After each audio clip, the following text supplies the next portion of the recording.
But, as I wrote to you, it does not seem as though the problem had the least chance of ever being solved." Shears rose, went to the window, inspected the casement, the balcony, the balustrade, employed his lens to study the two scratches on the stone, and asked M. d'Imblevalle to take him down to the garden. When they were outside, Shears simply sat down in a wicker chair and contemplated the roof of the house with a dreamy eye. Then he suddenly walked toward two little wooden cases with which, in order to preserve the exact marks, they had covered the holes which the uprights of the ladder had left in the ground below the balcony.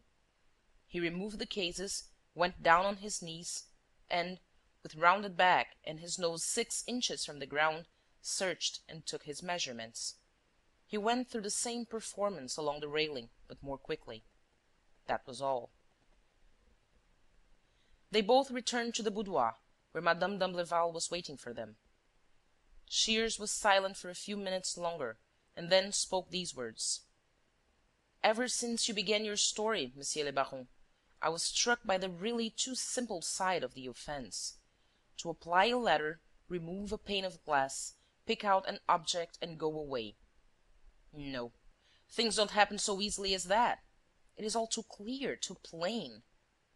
"You mean to say—" "I mean to say that the theft of the Jewish lamp was committed under the direction of Arsène Lupin." "Arsène Lupin!" exclaimed the baron.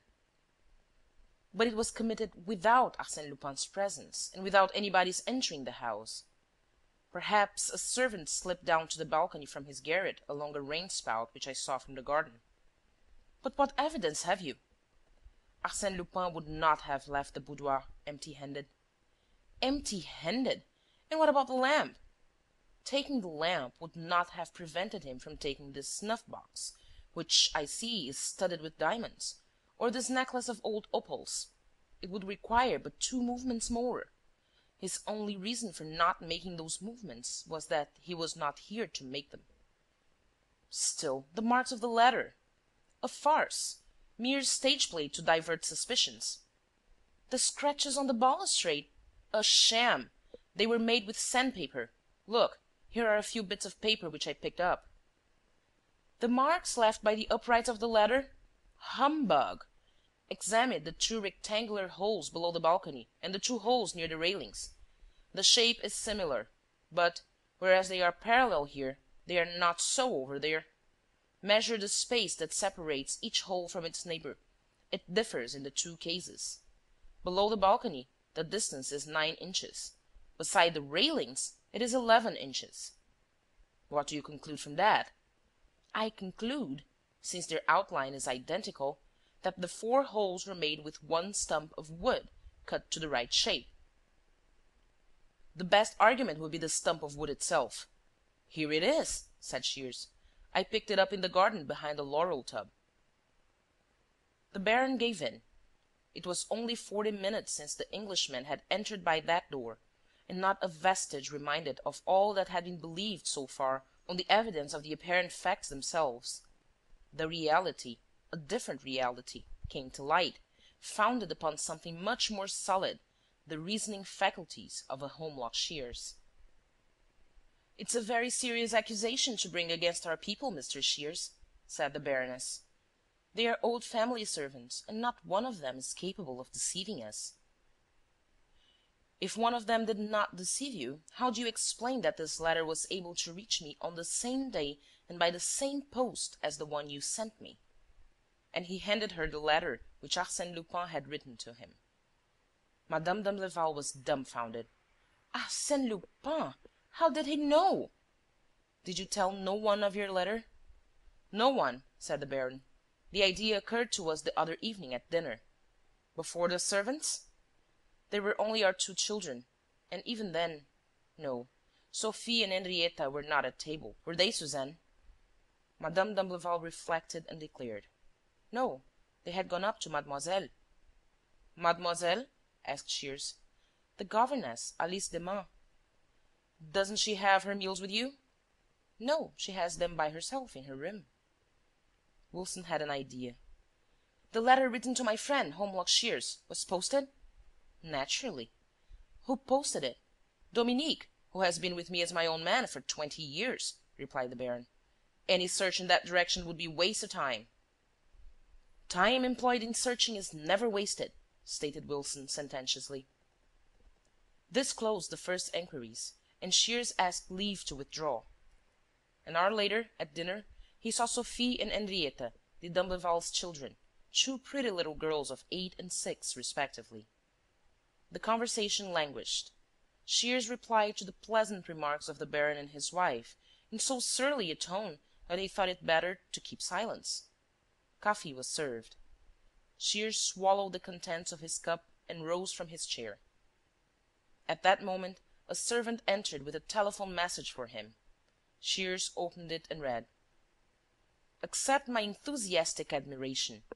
Results obtained by you in so short a time make my head reel. I feel quite giddy. Arsène Lupin." He could not suppress a gesture of annoyance, and showing the telegram to the baron: "Do you begin to believe," he said, "that your walls have eyes and ears?" "I can't understand it," murmured M. d'Imblevalle, astounded. "Nor I. But what I do understand is that not a movement takes place here unperceived by him. Not a word is spoken but he hears it." That evening Wilson went to bed with the easy conscience of a man who has done his duty, and who has no other business before him than to go to sleep. So he went to sleep very quickly, and was visited by beautiful dreams, in which he was hunting down Lupin all by himself, and just on the point of arresting him with his own hand, and the feeling of the pursuit was so lifelike that he woke up. Some one was touching his bed. He seized his revolver. "Another movement, Lupin, and I shoot."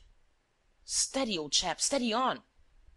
"Hullo, is that you, Shears? Do you want me?" "I want your eyes. Get up." He led him to the window. "Look over there, beyond the railings." "In the park?" "Yes. Do you see anything?" "No, nothing." "Try again. I am sure you see something." "Oh, so I do. A shadow. No, two." "I thought so, against the railings. See, they're moving. Let's lose no time." Groping and holding on to the banister, they made their way down the stairs and came to a room that opened on the garden steps. Through the glass doors they could see the two figures still in the same place. "It's curious," said Shears. "I seem to hear noises in the house." "In the house? Impossible! Everybody's asleep. Listen, though." At that moment a faint whistle sounded from the railings, and they perceived an undecided light that seemed to come from the house. "The d'Imblevalles must have switched on their light," muttered Shears. "It's their room above us." "Then it's they we heard, no doubt," said Wilson. "Perhaps they are watching the railings." A second whistle, still fainter than the first. "I can't understand," said Shears in a tone of vexation. "No more can I," confessed Wilson. Shears turned the key of the door, unbolted it and softly pushed it open. A third whistle, this time a little deeper and in a different note. And, above their heads, the noise grew louder, more hurried. "It sounds rather as if it were on the balcony of the boudoir," whispered Shears.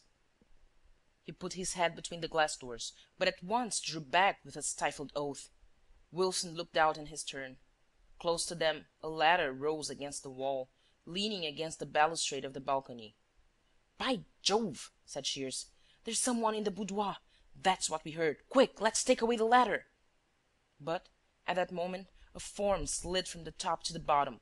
The ladder was removed, and the man who carried it ran swiftly toward the railings, to the place where his accomplices were waiting.